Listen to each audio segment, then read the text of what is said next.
said that John's really broken up into 5 big pieces. Just a reminder for you.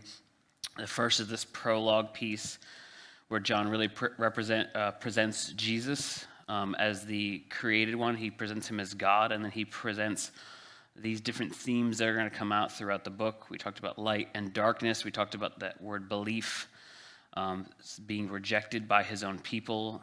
Some of spiritual birth is in that first prologue piece, and those themes come up throughout the book, and we've been trying to draw those out for you so we understand kind of what's coming up and how John's tying all of this together and the purpose that he has. The second section is the signs of the Messiah. This is where we left off last week, and this is where our plan is to get through this section tonight. Judging that we have one more week, we're going to have to get through this section tonight. But this is the signs of the Messiah. We said that there's 7 signs throughout the Gospel of John. And John said in John 20 that he wrote these so that you would believe that Jesus is the Christ, that he is God's promised one. And so these signs are miracles that happen, but the miracle is not what's important. The miracle is what the important thing is what the miracle points to, the sign of who Christ is. And so there's 7 signs make up this big bulk of the book. This is all of chapter 2 through chapter 12. So about half the book is just these 7 signs. Next week, we'll get into the upper room discourse. There's kind of a shift in the narrative where he goes from these individual signs that he takes place, and it rarely focuses on the last few hours before his crucifixion and his time of training and prepping the disciples for what's coming next. Then you have obviously the crucifixion piece as that 4th piece. The last is the resurrection, and then you see John going out and visiting. I think there's 5 different visitations. There's 5 different times that John goes out and speaks with individuals, and kind of Jesus shows himself after his resurrection to some of his disciples, and that kind of wraps up the book of John. And we left off last week. We looked at Jesus feeding the 5,000. That was one of our signs that we talked about. It was the 4th of our 7 signs, the feeding of the 5,000. Immediately followed by that was Jesus walking on the water. Following that was the first of our 7 I am statements, where Jesus said, I am the bread of life. And we talked about how the people they missed the boat, literally and figuratively. They weren't understanding what Jesus was saying and what he was trying to do. He felt like they were just following after him because they wanted the sign. They felt that they needed the bread that made them full, but they were missing the spiritual bread that Jesus was offering. In the same way that the woman at the well we talked about, similar story where she's getting physical water, but she's misconstruing that with the spiritual components that Jesus is talking about, but this time in relationship to bread and ending with Jesus' sacrifice. So the I am the bread of life is the last piece that we talked about kind of last week. So this week we'll continue on in the end of chapter 6, chapter 6 verses 60 through 71, which is we've really titled the reflection and the confession. Just a few verses here at the end of chapter 6. This is the end of that. It's the same bread of life piece, so this is kind of their response. And we see kind of dual responses to Jesus' teaching there after the statement, I am the bread of life. He said in verse 60, when many of the disciples heard this, the teaching about that, they said, this is a hard saying, who can listen to it? And it actually, in verse 66, after this, many of his disciples turned back and no longer walked with him. So Jesus, at the pinnacle of the popularity of his ministry, has this teaching, and when he does this, it turns a bunch of people away. And then continue on in 67, So Jesus said to the 12, do you want to go as well? Simon Peter answered him, Lord, to whom shall we go?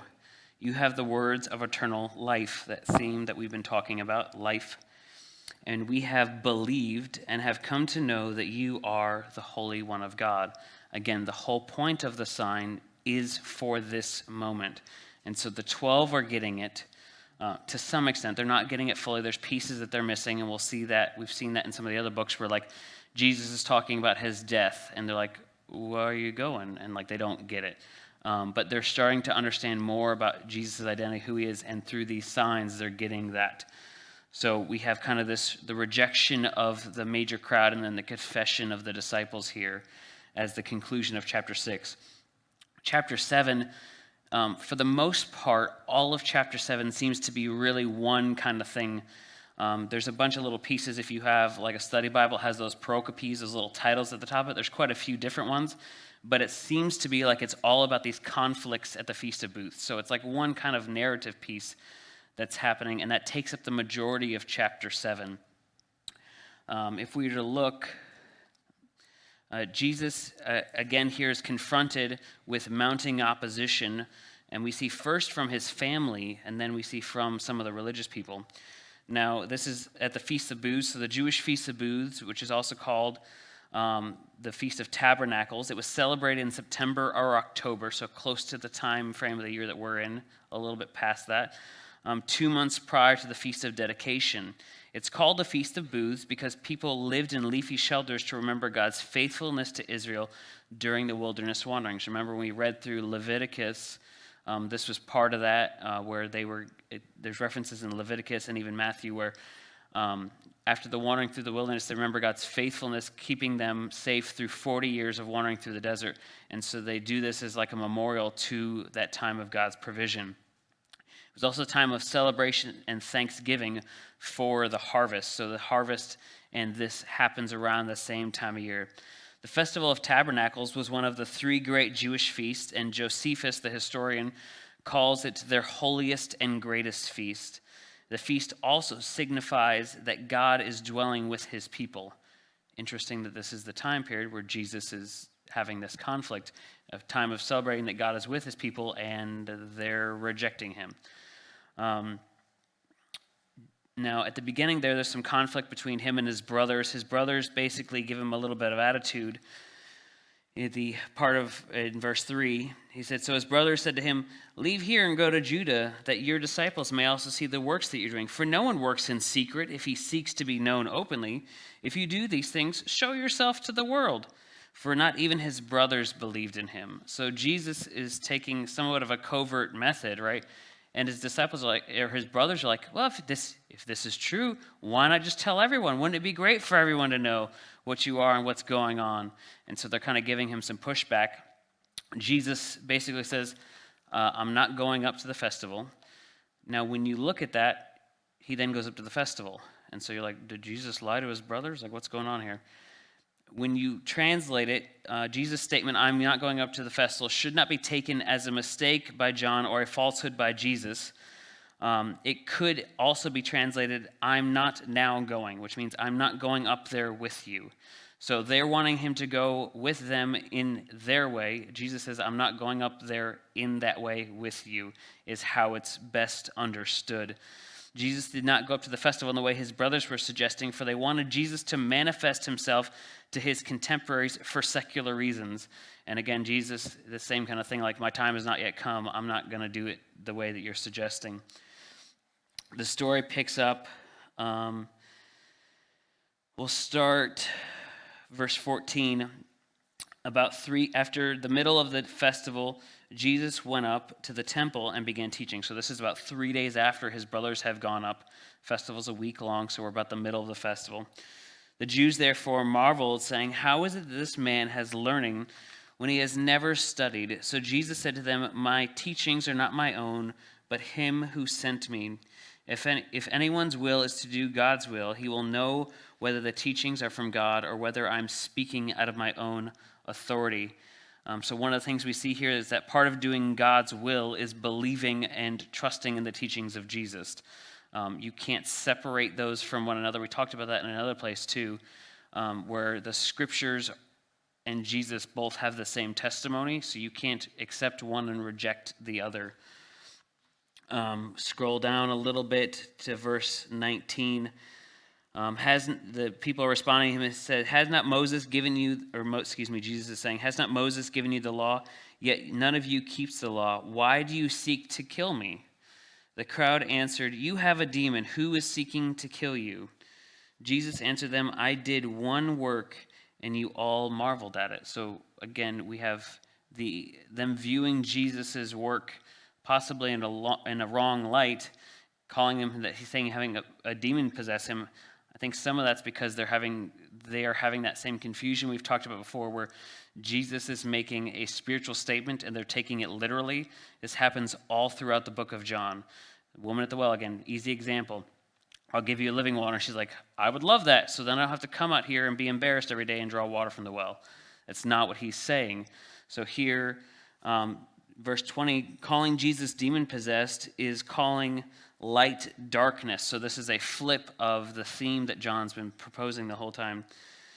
This denial of them trying to kill him, earlier in chapter 5, verse 18, it says the same thing. And then if you remember, the sign that Jesus is referring to is probably the healing of the man at the pool of Bethesda that we talked about just this past Sunday. So Jesus is referencing that previous miracle. He's like, I did one thing and you tried to kill me. Chapter 5. Now we're in chapter 7, and he's claiming that they're still trying to do this. Jesus is going to do this again. He's going to heal a man born blind in chapter 9. Then the same exact thing is going to come up again, where Jesus is going to say, you're trying to kill me. And they're like, no, we're not. And then that's exactly what's actually going on. So this is all taking place during this Feast of Tabernacles. Verse 22, Moses gave you circumcision, not that is from Moses, but from the fathers, and you circumcise a man on the Sabbath. If it is on the Sabbath, a man receives circumcision, so that the law of Moses may not be broken. Are you angry with me because on the Sabbath I made a whole man's body well? Do not judge by appearance, but judge with right judgment. Again, referencing to that man at the pool of Bethesda whose body was not well. He was healed on the Sabbath, and they're opposing Jesus for this.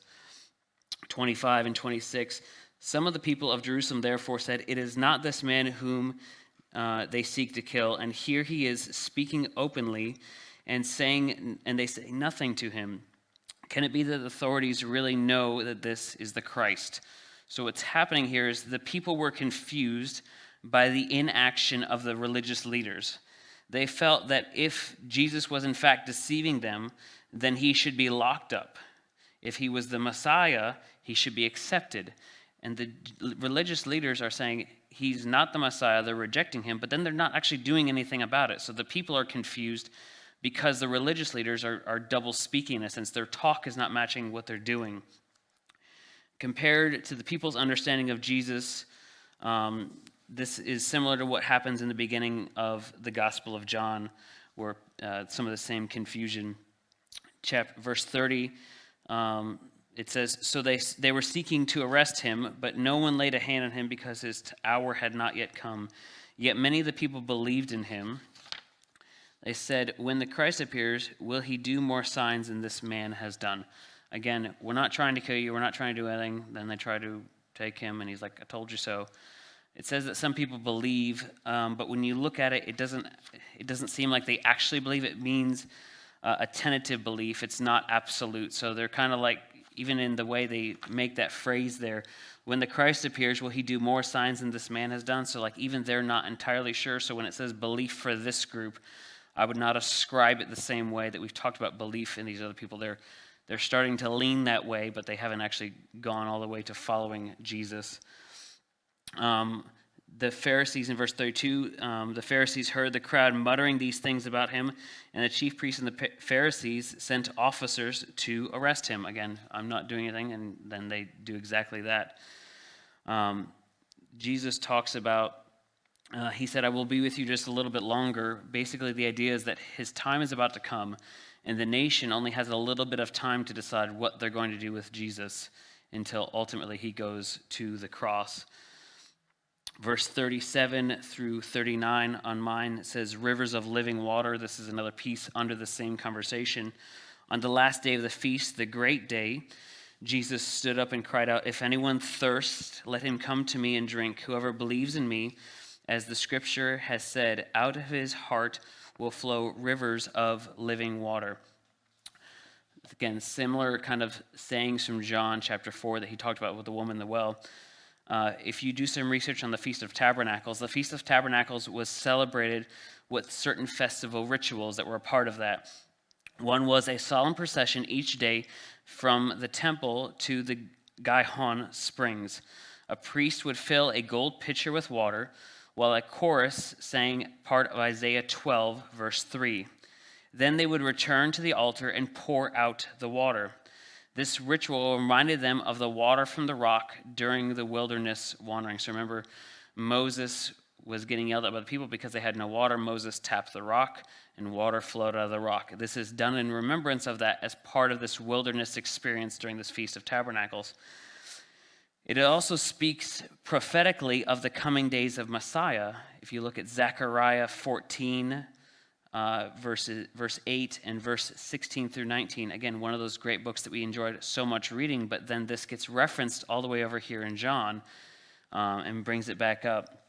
The feast's seventh and last day was its greatest, and Jesus stood in contrast with the rabbis, whose usual position was being seated while teaching. Jesus is doing the opposite. And he said in a loud voice, "If anyone thirsts, let him come to me and drink." And so this is an offer of salvation in the same way he did for the woman at the well, referencing some of those other pieces from the prophets that we've already talked about.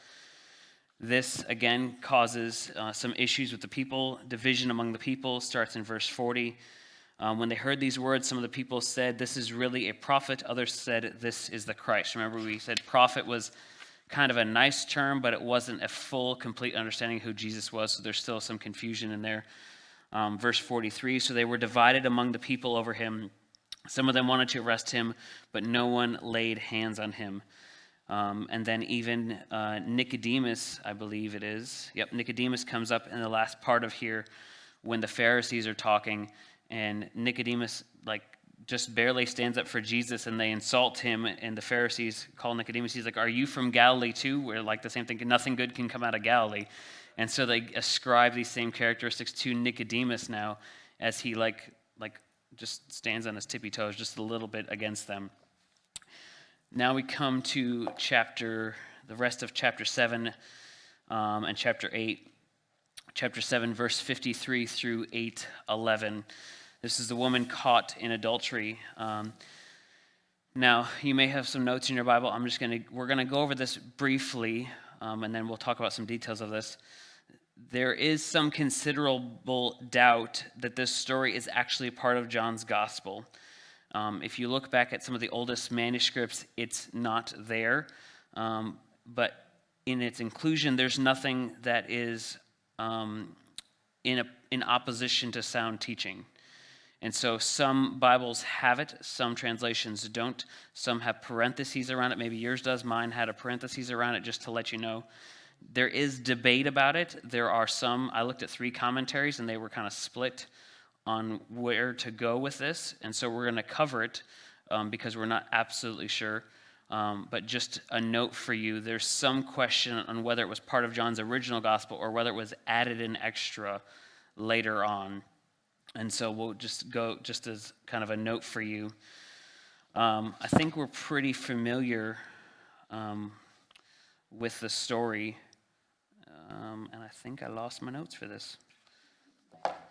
So we're going to go through it really quick. This is the woman who is brought out because of her adultery. This is potentially at the same time of the Feast of Tabernacles, so it could be roughly the same time. What happens basically is the Pharisees go out and they pull this woman out in front of Jesus, and they say, "We caught this woman in adultery. What should we do?" And they're trying to catch her in a trap in the same way that I think it's in Mark 12, Mark 5, one of those. There's a story about where they try to catch Jesus in another trap where they ask him about taxes and say, should we pay taxes to Caesar? And they're trying to catch Jesus in a trap. So where they think there's 2 answers and both of them are wrong for Jesus, Jesus ends up finding a third way to answer it. And so they bring him before him and say, should we stone her or should we let her go? If they say we should stone her, then they have an issue because the Jewish leaders do not have the authority to execute capital punishment.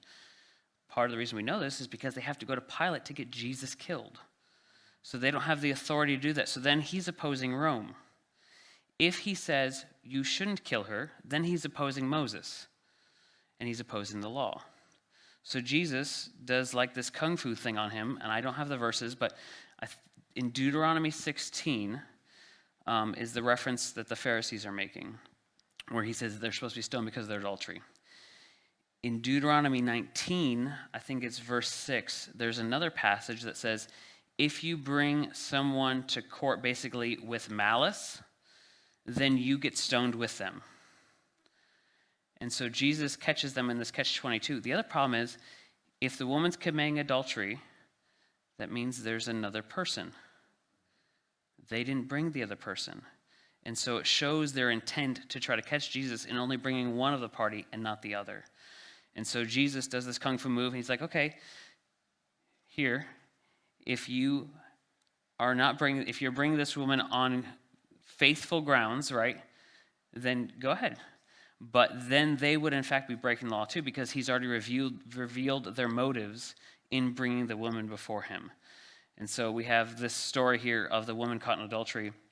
Jesus has a similar statement to what he said at the end of the man at the pool of Bethsaida, where he basically says, go and sin no more. So the sins are forgiven. That sin that changed condition is now exemplified by a life of righteous living in following God and sinning no more. That's the story of the woman caught in adultery. The next is the I am the light of the world. This is in chapter 8, verses 12 through 30. This is the next kind of story after that. This is the second of the I am statements. Again, Jesus spoke to them saying, I am the light of the world. Whoever follows me will not walk in darkness, but will have the light of life.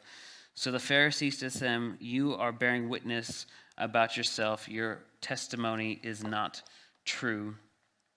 So the same discourse continues. Jesus' public teaching in the city of Jerusalem in the temple area.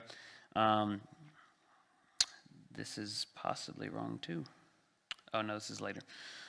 So Jesus is now claiming to be the light of the world. He's continuing to teach in the temple area. And again, this is during the Feast of Tabernacles when there were large lamp lights burning. Jesus said, I'm the light of the world. The same way he said, if you want the living water, as they're pouring the water on the altar, Jesus is tying in these things that are happening around him and saying they all point back to me. If you remember, one of the themes in John is this contrast between light and darkness, how God is light and then man is following after darkness, and God is trying to bring man out of that darkness into the light. The world is darkness. It's a symbol of evil, sin, and ignorance. We've seen that in Isaiah 9, Matthew 4, and now in John 3 when Jesus said something similar to Nicodemus. Light in the Bible is a symbol of God and of his holiness, as we'll see in Acts 9 and John as well. When you look, if you remember, we looked at the tabernacle in Exodus 25. We talked about the golden lampstand that sits in the middle of the tabernacle, and the lampstand provides light for the priestly functions before God. In the same way that Christ is saying, so now I am the light who reveals to you God's way. So in the tabernacle, we had that menorah, that 7 lampstand made with hammered gold with the olive branches and all that stuff, was in the middle of that holy place, represented that. Jesus is now saying, I am that, I'm in your presence. Again, God dwelling with us during this Feast of Tabernacles. Jesus is the light. He is not merely a light or another light among many lights. He is the only light, the true light, as John said in John 1:9, for the whole world. When Jesus said, whoever follows me, he meant whoever believes and obey. And Jesus, again, was speaking of salvation. Coming to Christ for salvation results in a different kind of life. A believer will never walk in darkness. That is, he will not live in it. As if you look at when we read 1 John has this all over those opening verses of John 1, where he talks about the light and darkness and how that relates to the believer and not walking in darkness but walking in light. The believer does not remain in the realm of evil and ignorance, as the darkness symbolizes, for he has Christ, his light and salvation, as in Psalm 36, verse 9. So this is that second I am statement. It runs through verse 30 of chapter 8. Next is continuing conflict with the Jews. Verse 31 through 33. So Jesus said to the Jews who had believed him, if you abide in my word, You are truly my disciples, and you will know the truth, and the truth will set you free." They answered him, "We are offsprings of Abraham and have never been enslaved to anyone. How is it that you say we will become free?" This is that continual confusion we've talked about, where they conflate the literal reality with Jesus' spiritual claims. The people claim that they've never been into slavery to another nation, like Egypt, like Assyria, like Babylon, some of those other ones we've talked about. But Jesus is making a spiritual statement, and this debate continues in verse 39 through 46, where Jesus talks about their family of origin. So he kind of picks the same thing up, starting in verse 39. It says, "They answered him, 'Abraham is our father.' And Jesus said to them, 'If you were Abraham's children, you would be doing the works of Abraham. But you seek to kill me, a man who has told you the truth that I've heard from God. This is not what Abraham did. You are doing the works your father did.'" Verse 44, you are of your father the devil, and your will is to do your father's desire. He was a murderer from the beginning and does not stand in the truth, because there is no truth in him. When he lies, he speaks out of his own character, for he is a liar and the father of lies."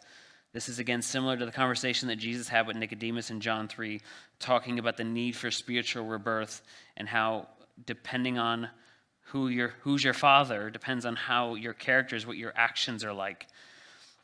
Again, this idea and a need for spiritual rebirth is one of the main themes that we've seen throughout the book of John, even in the prologue of John. John 1, verse 11, he said, "He came to his own, and his own people did not receive him," which is what's going on here.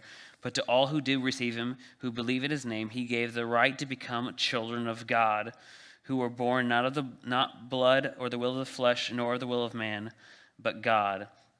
So as you can imagine, these kind of strong statements, if you call someone the son of the devil, there may be a little pushback on you for that. And Jesus gets some of that. As you can, he continues on in John 8, verse 48. The Jews answered him, "Are we not right in saying that you are a Samaritan and have a demon?" So again, they resort to name calling back to Jesus. They call him a Samaritan. And again, continue on with this theme of demon possession, calling light darkness and this inability to see who Jesus is. Jesus ends the conversation about revealing his true identity in verse 58 and 59. Jesus said to them, "Truly, truly, I say to you, before Abraham was, I am." So they picked up stones to throw at him, but Jesus hid himself and went out of the temple. Jesus then affirms his superiority over the prophets and over Abraham. And so he's saying, I'm bigger than Abraham. You guys put all this faith in Abraham. I'm bigger than that. Abraham came into being, but when he was born, Jesus was already in existence. That goes back to the beginning of John, where John said, in the beginning. It's the same idea. I am is a title of deity. We saw this in Exodus 3:14. It's in Isaiah 41, Isaiah 43, and here in John 8. And the Jews' response in verse 59 shows that they understood that Jesus was giving himself the equality with God. There are some people who would say that Jesus never claimed to be God in the New Testament. I would recommend that they read John, because that's the whole deal. And I don't know how more explicit than you can get, where it says they went to stone him twice, I think, in John they talk about this, because you, being a man, make yourself out to be God. Jesus is claiming equality with God. That, if it's true, has some big implications. If it's not true, that's blasphemy, which the right result would be stoning. But this is what's happening here. So this is the continual conflict that Jesus is running into with the Jewish people. Chapter 9 is all one thing again. This is Jesus heals a man born blind. This is the sixth of our 7 signs. This is in chapter 9, verse 1 through 41. So we'll kind of go through this here. As he passed by, he saw a man blind from birth. So Jesus is like gone out of if this is happening all at the same time, which I'm not sure if it is or not, but if it is, he's like, just run away because they're threatening to stone him. And on his way out, like, there's a guy. So this makes for interesting when you get to the end of the story. They passed by, they saw a man born blind from birth, And his disciples asked him, "Rabbi, who sinned, this man or his parents, that he was born blind?" Jesus answered, "It was not this man sinned or his parents, but that the works," think sign, "of God might be displayed in him," right? And so we mentioned this Sunday. It's not that his parents sinned or that he sinned that caused this to happen, but it's so that God's glory may be revealed. And John picks this out as a sign, as something to reveal who Jesus is in the action that's happening here. Jesus in verse 5 says, "As long as I'm in the world, I am the light of the world." This continuation. So Jesus again spits on the ground. He makes some mud, puts it on his eyes. He tells him to go wash in the pool of Siloam in verse 7. Again, John gives us a little commentary piece where he says that this word Siloam means sent. The neighbors, verse 8, the neighbors and those who had seen him before him as a beggar were saying, "Is this not the man who used to sit and beg?" And others said, "Yeah, it's him." And someone's like, "No, it's not." And now we have confusion even over that. Again, remember, this blind man never saw Jesus. He obviously heard Jesus' name in reference to it because he will mention that in a minute. But he's still never even seen Jesus at this time. Verse 13, so they brought to the Pharisees the man who had formerly been blind. Now it was a Sabbath day when Jesus made the mud and opened his eyes. So remember, the pool of Bethsaida became this trigger issue for the Pharisees. This is going to become the next one that's going to carry out through this sign section. Verse 16, some of the Pharisees said, "This man is not from God, for he does not keep the Sabbath." But others said, "How can a man who is a sinner do such signs?" Again, some are having confusion. They say he's a prophet at the end of verse 17. It's this incomplete understanding of who Jesus is. Verse 18, the Jews did not believe that he had been blind and had received his sight until they called his parents of the man who had received his sight. So I don't believe you, and probably because they never saw him, because they never went near him. Think of the Good Samaritan maybe, where they avoided him. They called his parents in, which I don't know how he found his way home, but whatever, that's a different story. He can see for the first time. He has no idea where he's going. It's ironic, but verse 22, his parents said, his parents basically said, "Yeah, he's ours. He was born blind. He's not blind now. I don't know how it happened." They knew how it happened, but they refused to say, because verse 22 says, his parents said these things because they feared the Jews, for the Jews had already agreed that if anyone should confess Jesus to be the Christ, he'd be put out of the synagogues. Remember, Jesus whips the money changers because they're preventing the Gentiles from worshiping. Now they're preventing Jews who are looking to confess Jesus from doing that by putting them out. It's like you're kicked out of church because you're saying this. They continue on. They continue to harass this man. The Pharisees say to him, "Give glory to God. We know that this man is a sinner." The blind man answers, "Whether he's a sinner or not, I do not know. Only thing I do know is that though I was blind, now I see." The blind man continues to argue with the Pharisees about Jesus' identity and is eventually again thrown out by them, and he is rejected in the same way that Jesus is rejected by the Pharisees. Verse 30, back up just before that, Jesus then goes looking for him. He hears that he's been thrown out. Verse 30, Jesus is now talking to this man, and this is kind of the whole point of the story. Verse 30 through 33. The man answered Jesus, "Why? What is this amazing thing? You do not know where he comes." Oh, sorry, this is him still talking to let me backtrack because I'm getting confused now. This is him still talking to the Pharisees, I believe. Verse 30 says, the man answered, "Why is this an amazing thing? Do you not know where he comes from? And yet he opened my eyes. We know that God does not listen to sinners, but if anyone is a worshiper of God and does his will, God listens to him. Never since the world began has it been heard that anyone opened the eyes of a man born blind. If this man were not from God, he could do nothing." Again, this is the whole point of this, is to confess Jesus as the Christ. And so this man gets it. Verse 34 is where they then cast him out. 35 says, Jesus heard that they had cast him out, and having found him, he said, do you believe in the Son of Man? So Jesus hears that he's kicked out of the synagogue, and Jesus goes looking for him. He answered, and who is he, sir, that I may believe in him? Jesus said to him, you have seen him, and it is he who is speaking to you. Verse 38, the man confessed, he said, Lord, I believe, and he worshiped. Verse 40, some of the Pharisees near him, I'll back up 39, Jesus said, for judgment I came into the world, that those who do not see may see, and those who see may become blind. He found him just outside the temple, because it says, some of the Pharisees near him heard these things and said to him, are we also blind? So Jesus is making this comment back to the Pharisees who are actually overhearing him. Jesus said to them, if you were blind, you would have no guilt. But now that you say, we see, your guilt remains. So this now becomes the big trigger point, this miracle for another one. There's one more that'll happen for the people, the Pharisees, to reject Jesus. Chapter 10, we come to two more of these I am statements. We have them, they're kind of back to back in this one teaching. Jesus said, I am the gate of the sheep, and I am the good shepherd. This section contains the third and fourth of these I am statements. The first in verses 1 through 9. Chapter 10 says, truly, truly, I say to you, whoever does not enter the sheepfold by the door, but climbs in by another way, the man is a thief and a robber. But he who enters by the door is the shepherd of the sheep. To him the gate opens. The sheep hear his voice, and he calls out to his own sheep by name and leads them out. Verse 7, Jesus again said to them, truly, truly, I say to you, I am the door of the sheep.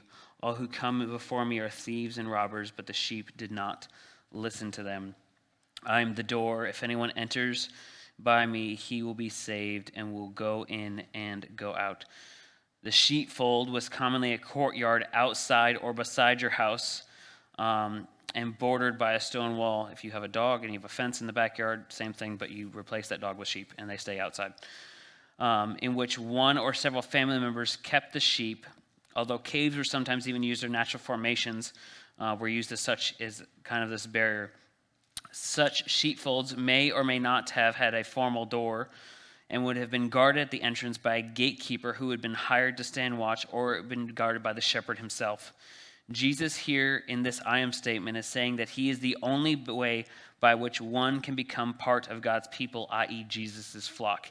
There is one entrance in, one entrance only, and it's only through Jesus that you have access to the Father, as we've seen already. The fourth statement is in chapter 10, verse 10 through 18. Immediately following, the thief comes to steal and to kill and destroy. I came that you may have life and have it abundantly. I am the good shepherd. The good shepherd lays down his life for his sheep. Verse 14, I am the good shepherd. I know my own, and my own know me, just as the Father knows me, and I know the Father, and I lay down my life for the sheep. Verse 16, and I have other sheep that are not of this fold. I must bring them also, and they will listen to my voice. So there shall be one flock, one shepherd. This is another I am statement. If you remember in the Old Testament, we looked at this. God is referenced to as the true shepherd in contrast with unfaithful shepherds. We saw this a lot in some of the prophets. It happened a lot in Ezekiel. There was some in Isaiah and Jeremiah, and we tried to make reference to you. I think it was Jeremiah, it might have been Ezekiel, where we looked at it really closely, where he talked about the bad shepherds and all these things they were doing, and then contrast with God, the good shepherd. Now Jesus is claiming to be the fulfillment of that.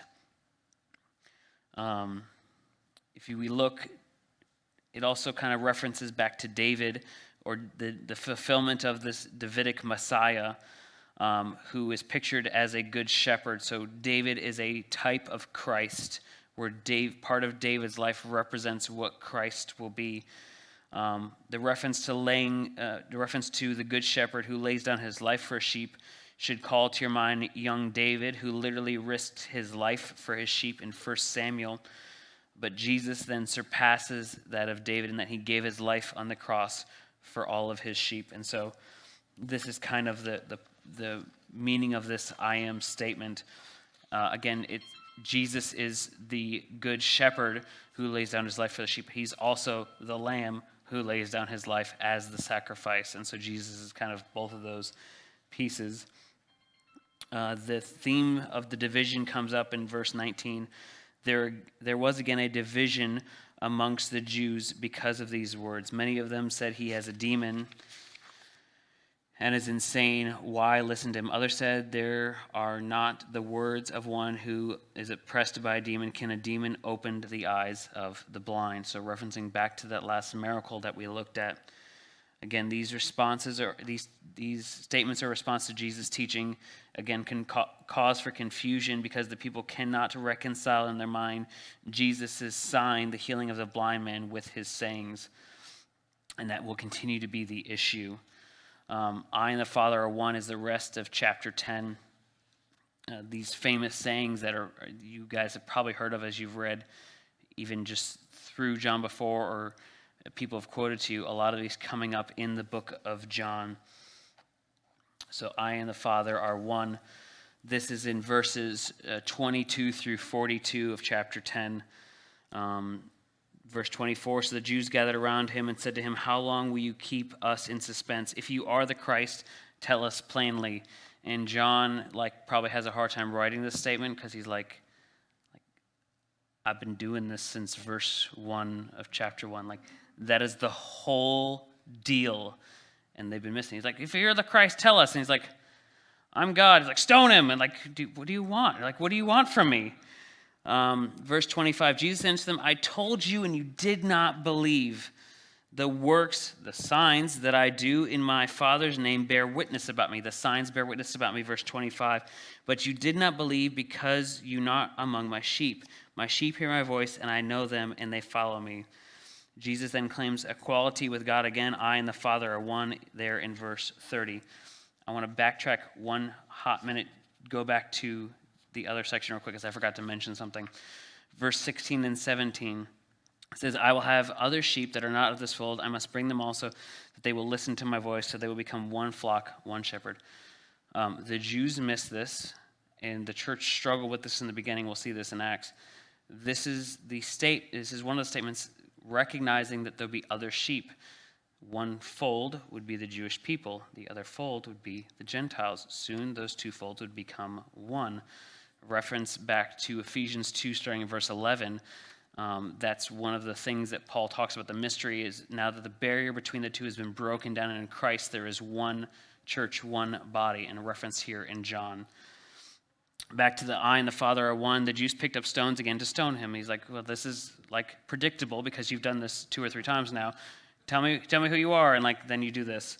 The Jews answered him, it is not for a good work that we are going to stone you, but for blasphemy, because you, being a man, make yourself out to be God.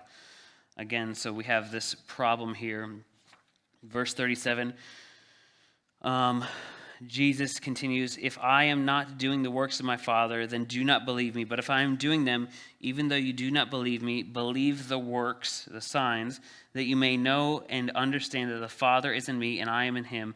And again they sought to arrest him, but he escaped from their hands. So we have the rejection by some, verse 42, and many of them believed in his name, is the end of chapter 10.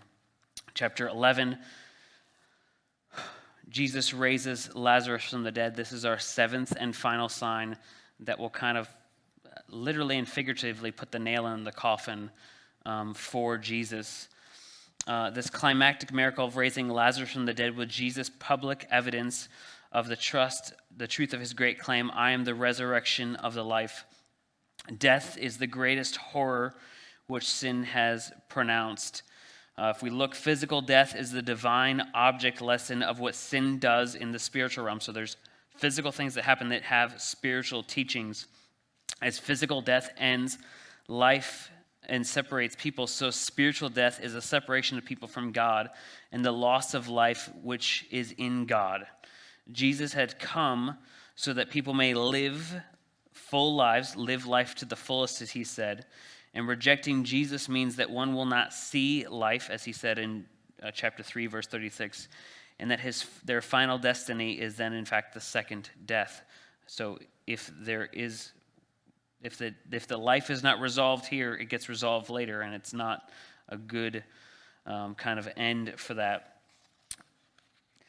This takes place in Bethany, which is the same place, I believe, that the last sign took place. So Jesus left Bethany and came back, and so we can understand why there's some issues here.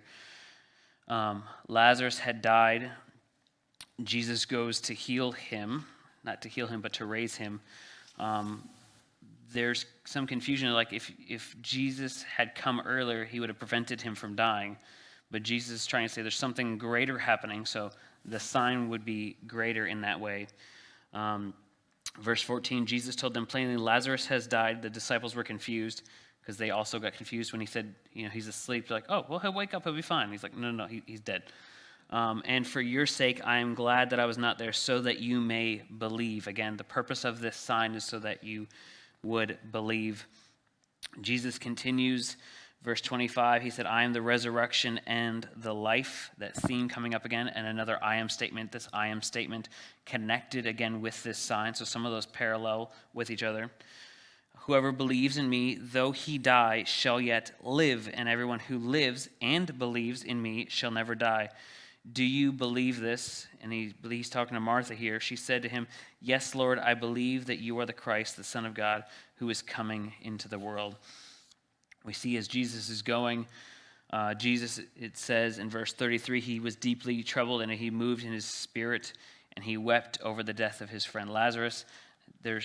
There's multiple ways that you can understand this. I think all of them are appropriate, and probably all of them are appropriate, not just one. Jesus probably wept over the fact that his friend had passed away. Jesus is also probably weeping over the result that sin causes, as in that its ultimate end is death, right? And so there's multiple emotions and reasons going on here, and I think it's appropriate to have all of them together, not just the one. Jesus, again, is not unsympathetic or lacking in compassion at the sight of our troubles in this world, but is in fact because of his loving care for us that he came in the first place to resolve them. Verse 37, some of them said, could he not open the eyes of the blind, have also kept this man from dying? So again, this theme from the last miracle being brought through. Jesus raises Lazarus from the dead. The specific pieces in 38 through 44. Jesus tells them to take the stone away, and Jesus lifts up his eyes in verse 41. He says, Father, I thank you that you've heard me. I know that you always hear me, but I said this on the account of the people standing here, that they may believe that you have sent me. When he said these things, he cried out with a loud voice, Lazarus, come out. And the man who had died come out, his hands and his feet bound with linen strips, and his face wrapped with cloth. Jesus said to him, unbind the man and let him go. It's interesting, Lazarus is raised from the dead, but he's still bound up, so somehow he must have hopped over, he could even float out of the tomb, I don't know, until someone was able to unwrap him because he couldn't move, he's all wrapped up tight. So Jesus, again, having this seventh sign, so that you may believe in him. Instead, the exact opposite happens. Many of the Jews, therefore, who had come with Mary had seen him, did believe in him, but some of them went to the Pharisees and told them what had Jesus done. The Pharisees complained that he's performed many signs, and if we let him keep going on like this, everyone will believe him, and the Romans will come and take away both our place and our nation. So the Pharisees are worried that if Jesus' following continues to grow, Rome will then get involved. Take their place in their nation. Take their place could mean removing of the temple or their position of leadership, and obviously then the nation. The irony is that ends up happening in 70 AD anyway, so roughly 40 years from this point in time, that same exact thing ends up happening. Verse 51, continuing, he did not say this, I'll have to back up, verse 49, but one of them named Caiaphas, who was a high priest that year, said to them, you know nothing at all, nor do you understand that this is better for you that one man should die for all the people, not that the whole nation should perish. He did not say this out of his own accord, but being high priest that year, he prophesied that Jesus would die for the nation, and not for the nation only, but also those to gather into one, the children of God who are scattered abroad. So from this day they made plans to kill him. The interesting thing is you have a Pharisee here that's opposing Jesus, and he basically says it's better that one man, Jesus, die in the place of all of the nation rather than Rome coming and taking the entire nation. But he's also prophesying the fact that Jesus is going to die in the place of his people, and he doesn't even realize that he's prophesying exactly what's going to happen, being the high priest. Caiaphas unwillingly was providentially being used by God to declare the mission of the Messiah that was about to unfold. The thing that he's trying to rebel against is actually what he ends up declaring unwittingly. Chapter 12 is the last piece for tonight. There's two pieces in it. The final Passover, this is in 12, 1 through 19. 6 days before the Passover, Jesus then came back to Bethany, so he left and comes back to the same place where everyone wants to kill him. The disciples kind of urge him against that, and he, if this is the same section I'm thinking of, he says, basically, if you walk during the daylight, you won't trip up. If you walk at night, then you'll obviously have issues. Jesus is saying that if you follow God and his direction, i.e. walking in the light, then you are safe, as in safe from ultimate issues because God is on your side.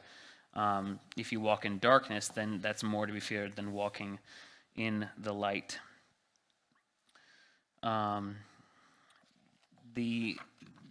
There's a plot then to kill Lazarus in verse 9. So the chief priests made plots to put Lazarus to death as well as Jesus, because on account of him, many of the Jews were going away and believing in Jesus. So it's kind of like this aftershock of the sign. Because of the testimony of Lazarus, now more people are coming to Jesus. 5 days before the Passover happens is the triumphal entry in Jerusalem. Verse 13, so they took branches and palm trees, and they came out and met him, crying, Hosanna, blessed is he who comes in the name of the Lord, even the King of Israel. And Jesus found a young donkey and sat upon it, just as it is written, fear not, daughter of Zion, behold, the king is coming, sitting on a donkey's colt. Verse 18, the reason why the crowd went to meet him was that they had heard that he had done these signs that we've talked about. So the Pharisees said to one another, see that they are gaining nothing, looking that the whole world is going after him. The Pharisees were looking for a way to arrest Jesus, as they've already said, but now so many people are following him, i.e. the whole world, that they were hesitant that the people may riot against them. This is a reference to in Mark 14, this same thing happens, which is why we then have someone like Judas has to come into the scene and betray Jesus. The last section as we wrap up this area tonight is the approaching Gentiles and the Jewish rejection. Among those who came up to worship him at the feast were some Greeks. So Jesus has these Gentiles who come up to see him, and then Jesus recognized, he kept saying, my hour has not yet come. I think he says it 5 times throughout the book of John. Now we have a flip of that, well, like, my hour has come, the time has come for me to die. The mention of the Greeks, again, is significant. They were wanderers of the ancient world and were seeking of truth. These Greeks were probably God-fearers who attended Jewish synagogues and feasts, which is why they're here at this time.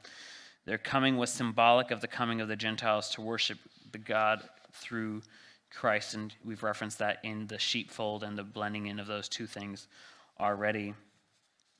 Jesus talks about how the Son of Man must be lifted up. He said, for this purpose I have come, and for this hour, verse 28, Father, glorify your name. Then a voice came from heaven, I have glorified it, and I will glorify it again. The crowd then stood there and heard it, and thought it had thundered. Others said an angel had spoken to him. Jesus cried out, the voice came not for my sake, or came for your sake, not mine. Now is the judgment of the world. Now the ruler of the world will be cast out, and when I am lifted up from the earth, will draw all people to myself. This message. Verse 37 is kind of starting to wrap up this section of the book of John. It says, though he had done many signs before them, they would still not believe him. Verse 39, that was 37. 39 says, therefore they could not believe, for again Isaiah said, he has blinded their eyes and hardened their hearts, lest they see with their eyes and understand with their hearts and turn, and I would heal them. Again, we've talked about the blind man, so we have some similarities in theme here, but now we're talking about Old Testament prophecies. Verse 44 through 50 is the end of this section. Jesus cried out and said, whoever believes in me believes not in me, but in him who sent me. This is the whole thing, that God sent him to do this. And whoever sees me sees him who sent me. I have come into the world as light, so that whoever believes in me may not remain in the darkness. And then the rest of the chapter talks about Jesus and the Father being unified in their purpose and mission. And so this kind of wraps up this section of John. Next week when we come back, we'll talk about the upper room discourse. We first saw there was a prologue that introduced Jesus and some of the main themes throughout the book. Then we saw these 7 signs and miracles. And some of these I am sayings that were designed to glorify God and help people to identify with Jesus and God's Son, the long-awaited Christ. However, there was very often more confusion and division than there was acceptance of this Messiah. John will now make a shift from being public-ish to more private. John will now spend the next 5 chapters, this is chapters 13 through 17, focusing on Jesus' private ministry to his disciples in the final hours before his crucifixion. And that's where we will pick it up next week in the Gospel of John. So next week we'll come back. We'll do the upper room discourse. We'll do the crucifixion and the resurrection. That's a lot of chapters. That's 13 through 21. So I'm going to have to be much faster to get through this in an hour. But we'll get through it, and we'll kind of give you some highlights. Again, we're really trying to just tease out the themes of what's going on here. We're not getting into the nitty-gritty. Maybe there's a little detail that's interesting or a reference to something else that we've talked about at detail, so I want to bring those up. But we're just going to be skimming through this. So you're going to be reading this throughout the week. Today we finished chapter 13. And so by next Wednesday, we'll review all of the book of John, and that'll be the end of our John series. So thank you guys so much, and I will see you here Sunday morning.